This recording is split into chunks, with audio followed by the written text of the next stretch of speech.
আসসালামু আলাইকুম। আশা করি সবাই ভালো আছেন, আমরাও ভালো আছি। আর মা ছেলে ছাদে এসেছি পুঁই শাক কাটবো তাই। তো এই যে আলিফে কী করছে ওইদিকে। তো পুঁই শাক মশালা ভালোই হয়েছে, ওর লজ্জাবতী গাছগুলিরে লজ্জা দিচ্ছে।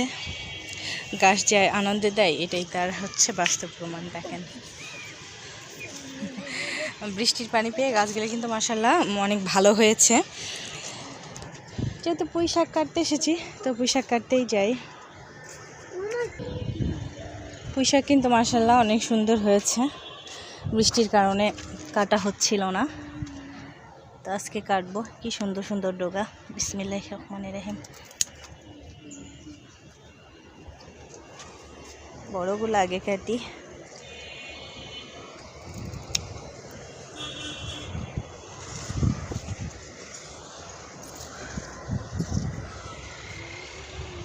তো আমার ছাদ বাগানটি আপনাদের কেমন লাগে অবশ্যই কমেন্ট করে বলবেন। আর আপনাদের পুঁই শাক পছন্দের কিনা এটাও বলবেন। আর প্লিজ যারা নতুন তারা চ্যানেলটি সাবস্ক্রাইব করে আমার পাশে থাকবেন।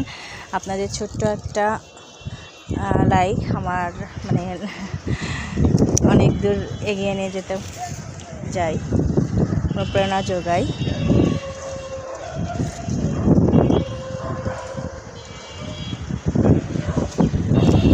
পুঁই শাক এমন একটা সবজি বা শাক যেটা বলেন না কেন, কম বেশি সবাই পছন্দ করে। এই যে এখানে কি সুন্দরভাবে কতগুলা বের হয়েছে, এগুলি আবার কয়েকদিন পরে খেতে পারবো।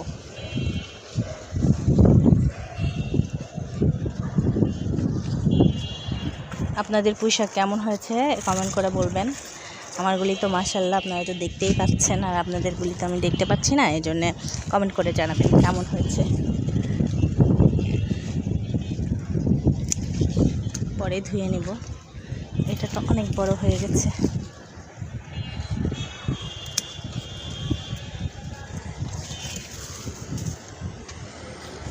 অনেকগুলি কেটে ফেলেছি, ওদিকে আর একটা কাটবো, তারপরে দেখে শুনে আবার হবে। দেখি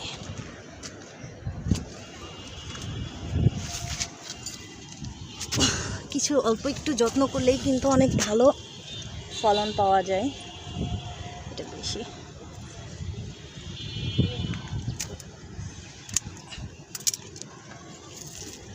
আমার ছাদ বাগানটা পুরোটাই অগোছালো হয়ে গেছে, গোছাতে হবে বৃষ্টি শিশুক।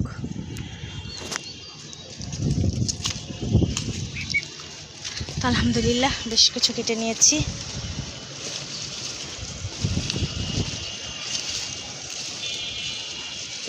মাসে 2-3 বার কিন্তু খাওয়া হয়েই যায় এভাবে নিজের গাছের পুঁই শাক। এই যে আবারও কিন্তু কয়েকদিন পরে আবার খাওয়া হবে। এদিকে আর একটা আছে। অনেক সময় এরকম করেছি যে কেটেছি কিন্তু সবগুলি নিয়ে যায়নি, অগোছালোভাবে ছিল। অনেক সময় হয়। তো ছাদ থেকে ধুয়ে নিব, একটু বালি টালি লেগে আছে, আবারও কয়েকদিন পরে খেতে পারবেন ইনশাল্লাহ। বালি প্লিজ।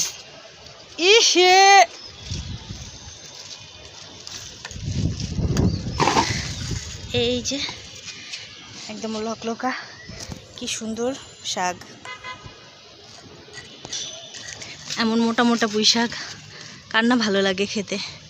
আশা করি সবাই পছন্দ করবে এরকম শাক, অনেক সুন্দর। এবার কিছু পাতা নিয়ে নেব, পাতাগুলি তো নষ্টই হয়ে যায়, এ কারণে নিয়ে নেব পাতা। কিছুদিন আগে না আমি গাছগুলির আশায় ছেড়ে দিয়েছিলাম যে মনে হয় পুঁই শাক খেতে পারবো না, কেমন যেন রোগ আক্রান্ত, কেমন যেন দেখতে।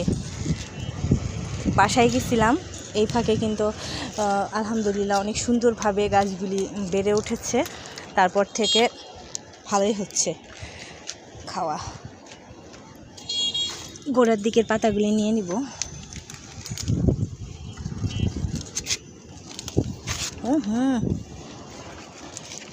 মাচাটা নষ্ট হয়ে গেছে, যার কারণে কিন্তু গাছগুলি এলোমেলো। তো আপনাদের কেমন লাগে আমার ভিডিওটি কমেন্ট করে অবশ্যই জানাবেন। আর এই পর্যন্ত যারা দেখেছেন তাদেরকে অসংখ্য ধন্যবাদ আমার ভিডিওটি দেখার জন্যে। আর ওই যে আমার লাউ হচ্ছে তো আজকের মতো এ পর্যন্তই, আরও কিছু পাতা উঠিয়ে নিব। যদি ভালো লেগে থাকে অবশ্যই চ্যানেলটি সাবস্ক্রাইব করে আমার পাশে থাকবেন।